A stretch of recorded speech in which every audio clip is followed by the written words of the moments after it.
Strength when I am weak, you are the treasure that I seek, you are my all in all. Seeking you as a precious jewel, Lord, to give up I'd be a fool, you are my all in all.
evening, everyone, and welcome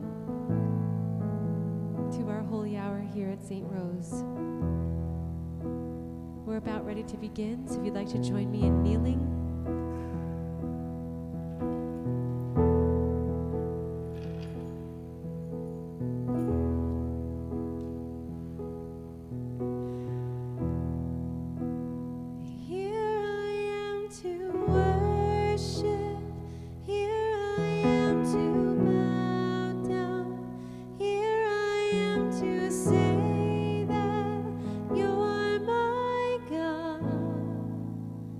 You're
in humble adoration.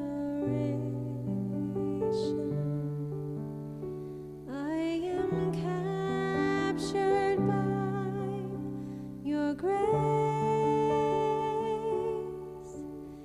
I surrender all my reservations as I look upon your face.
be with you.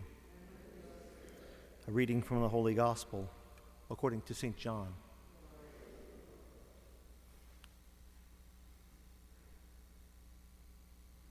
Then many of his disciples who were listening said, "This saying is hard. Who can accept it?"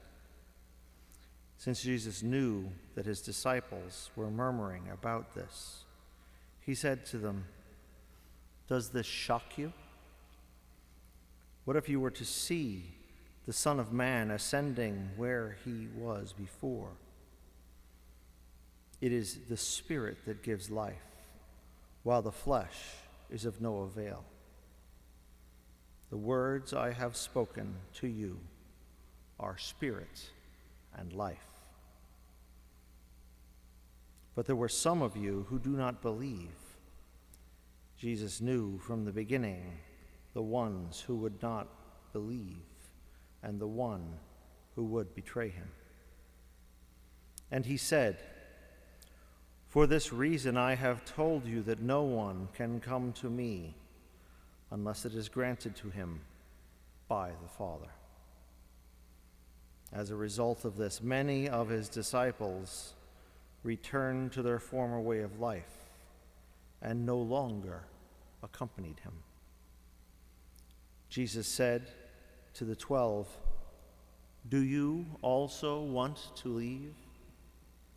Simon Peter answered them, "Master, to whom shall we go?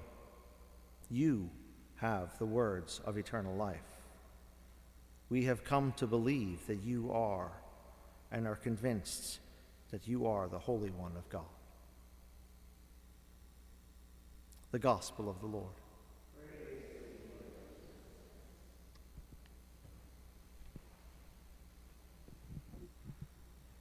Please be seated.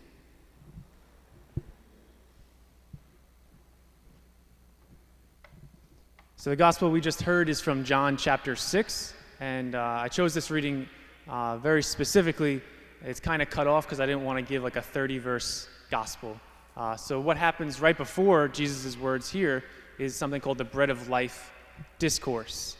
And here Jesus says very point blank, differently than in Matthew, Mark, and Luke, "Unless you eat of my flesh and drink of my blood, you will not have life within you.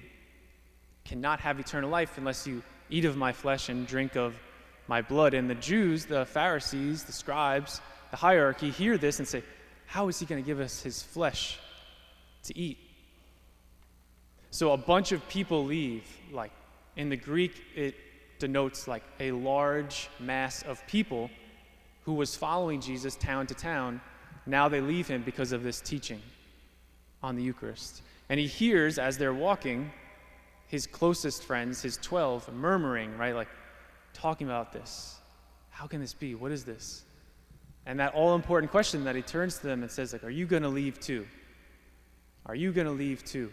And he said it 2,000 years ago to his disciples about the crowds, and he kind of says it in a way tonight as well, like, where are the others? Where'd they go? The people who have heard about Jesus, heard about the church that speaks in his name, but have left. Where are they? Why'd they leave? And most importantly, how do we get them back? This topic springs for me personally, it's been on my mind since August. I came here, my wife gave birth to our second son on October 1st, but in August, right, she was very pregnant, and she would have admitted that, so I can say that, like I asked her permission to say that. She was very pregnant. We came to Mass here, we were shuffling. We came to the 5:15 on Sunday, and as we're walking in, like I'll admit it, a minute or two late, the bishop is celebrating Mass. Surprise, like, surprise. And he gave a homily that day about like, reaching people who have left. And he told this story, this true story of this French author. This French author who became quite famous. He was really an atheist, a non-believer, and he had this huge conversion, kind of a radical conversion, as most of his writing then became about Christianity, about Christ. And towards the end of his life, this writer was interviewed, and he was asked, "What do you think Jesus asks people when they die? What does Jesus ask people when they die?" And he said this. This is what Jesus asked people. "Where are the others? Where are the others? Basically, where are the people you're bringing with you to me? And I got to tell you, like, I work at Chaminade High School. I work with senior boys, right? It's a challenge. It's a challenge for all of us. Like, who are we bringing with us? And these are some stats that I was reluctant to share, but like I think they're important because they're reality, even though they're kind of scary, about faith in America. Faith in America has never been lower than it is right now. These are some statistics. So 50% of young Americans who are Catholics, 50% no longer claim to be Catholic, like on their official documentations for the government, or if asked in college, official documents, they say, I'm not Catholic. 80% leave by the time they're 23. 50% of Catholics who are young and they say, no, like I'm Catholic, I take on the name of Catholic. Of that 50%, only 7% are practicing Catholics. So they go to Mass every Sunday, they believe in all the church teachings, they pray every day, they go to confession at least once a year. They say faith is very important to them. Only 7.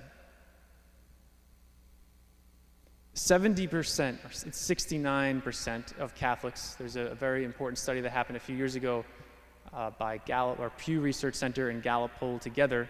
69% of Catholics do not believe in the real presence of the Eucharist. 7-0, not 7. So that means only 30% of Catholics actually believe in what the church teaches about the Eucharist, its real presence. And because of that, the Mass attendance numbers are 17%. Georgetown University did a study for end of 2021, beginning of 2022, 17% of Catholics go to Mass on Sunday.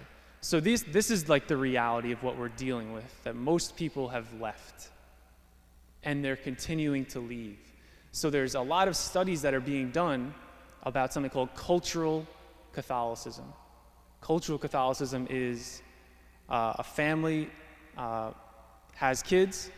They either send their kids to Catholic school, they go through religious ed, they get baptized, communion, confirmed, they grow up, they get married in the church, their kids get baptized, confirmed, communion. So we're seeing in the studies that's no longer happening. People are no longer, the next generation is no longer coming back to the church. That's why marriage numbers are down, Catholic marriages, as well as baptisms. Less and less people are coming back, so which means that we need something called intentional discipleship. Like, people have to choose it, and that falls on the people that are left, us. Where are the others? So how do we get them back? How do we get them back? That's a question. I don't have that exact answer, which probably doesn't shock you. I don't think anybody has the exact answer, but the potion, the magic sauce, is found in like what we're doing tonight. It's found in gathering here. So my proposal, and this is based on some studies that I've been reading, my proposal is like 2 important things. Radical, loving action. Like ridiculously radical, loving action. And then a focus on something called a deathbed mentality. So radical love. I recently saw a video of, there's a sports broadcaster named Ernie Johnson. Ernie Johnson he works for TNT, and for NBA games, usually on Thursday nights, Friday nights, he hosts a show with like Shaquille O'Neal and Charles Barkley and these other guys, right? He's got an amazing story. Years ago, he's got 1 or 2 kids with his wife, and his wife and him decide they're gonna adopt a child. So his wife gets on a plane and she flies to Romania. And in Romania, she's visiting different orphanages. And she casts her sight. They don't know if they're going to get a boy or a girl, but she just goes.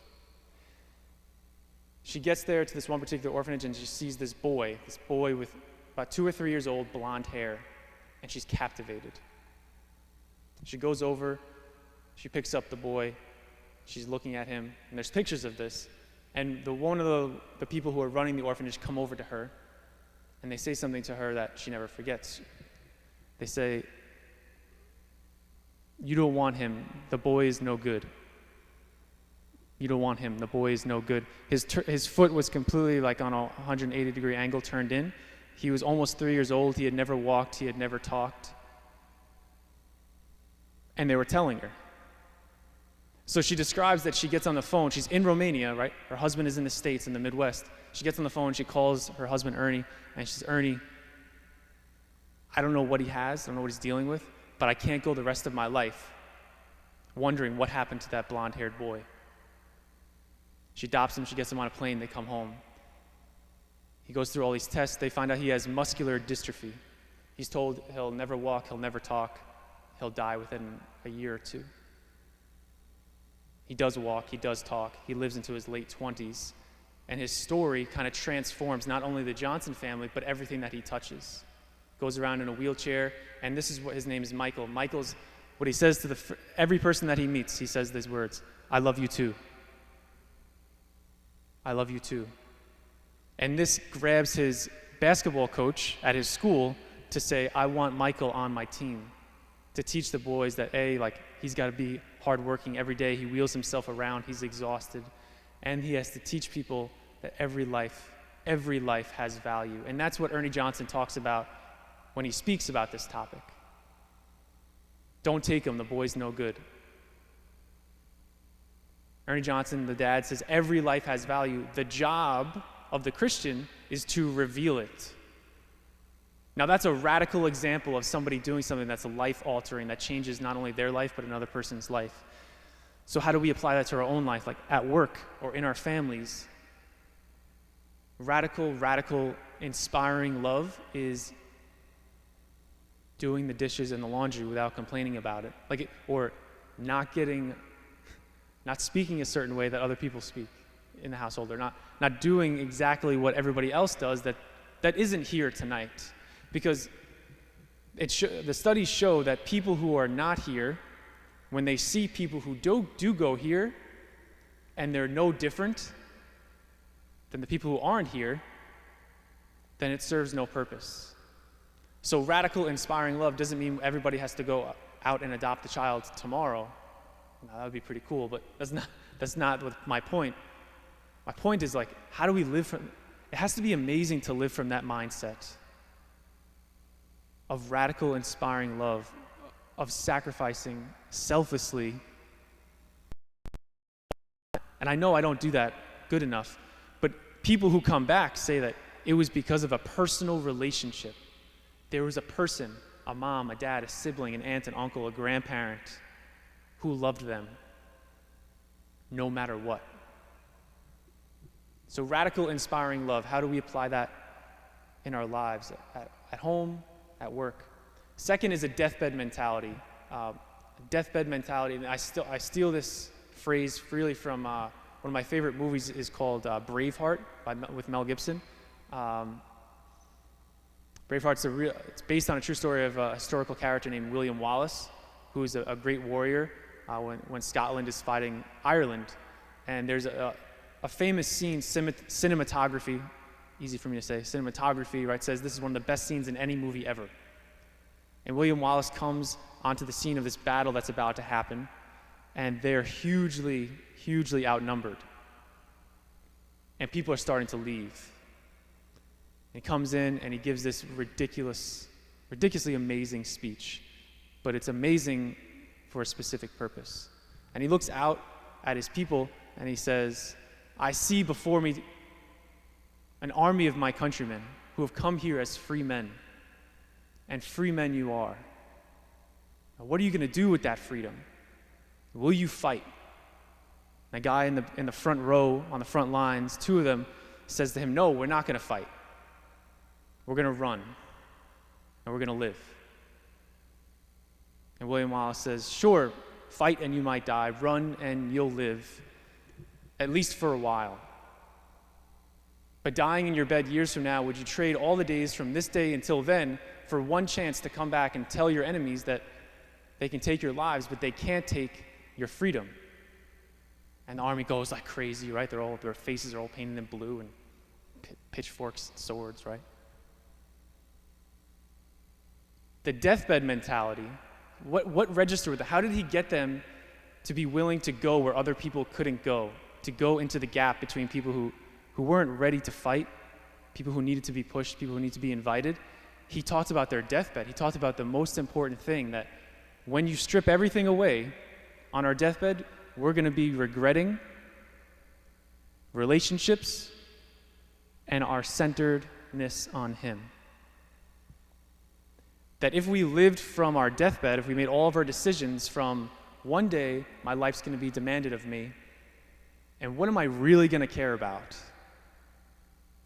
My family, my loved ones, and my faith.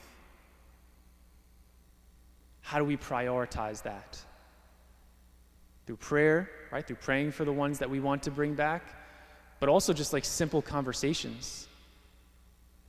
I used to work in the business sector before I was at Shamnad, and I put a cross on my desk. It took me 3 months to put a cross on my desk. I started having these conversations about faith at work, talking about, what'd you do this weekend? I went to Mass.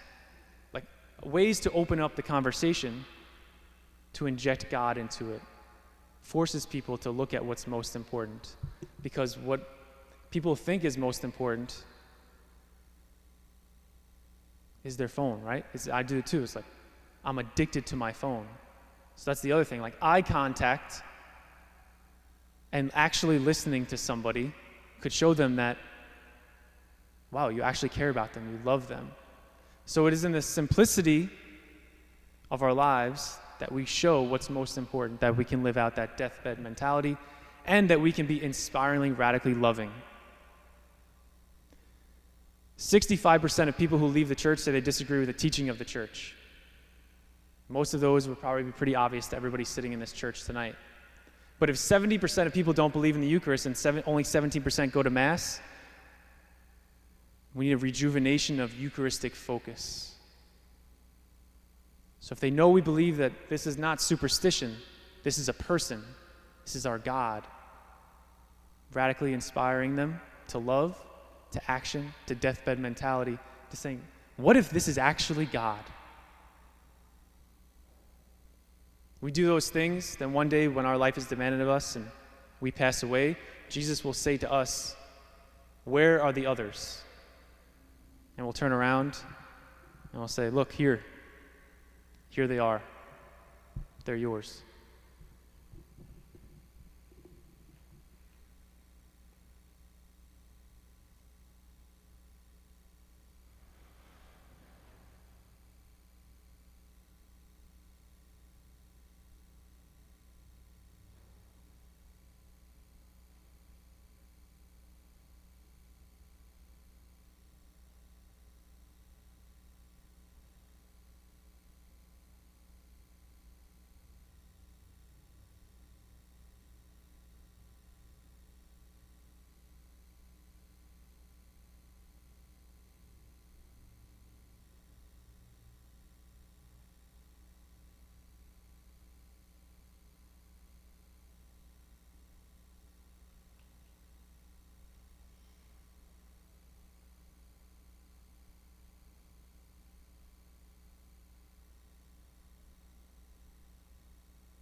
we can be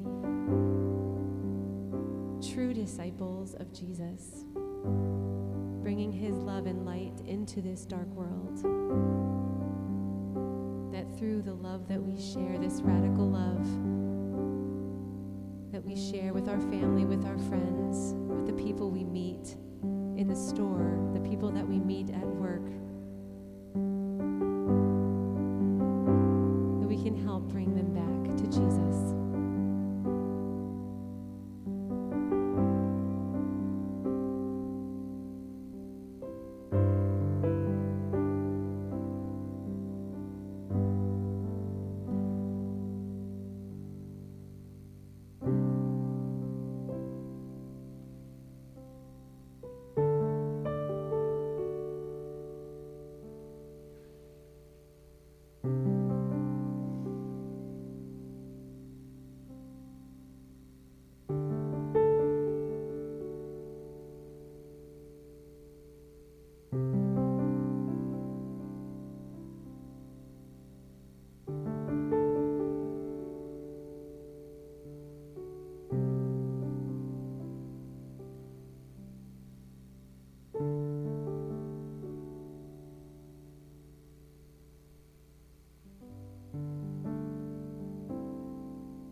So thank you everybody for coming tonight.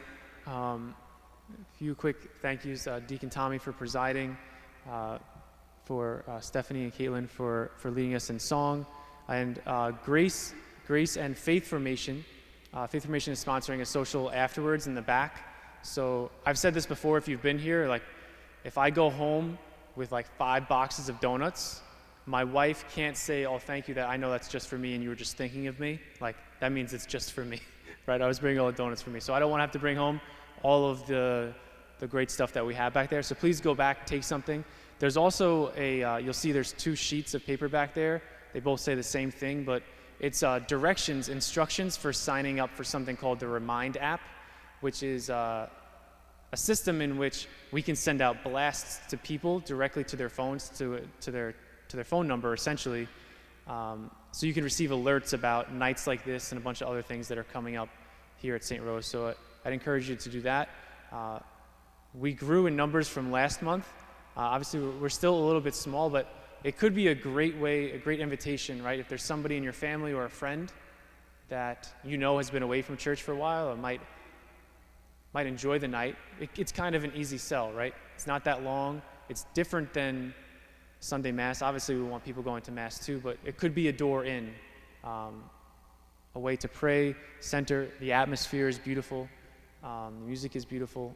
And then obviously free desserts and maybe one day like wine and cheese. Who knows? Right? Thank you so much for coming out. Hope to see you in the back afterwards. Thank you. Thank you, Tom.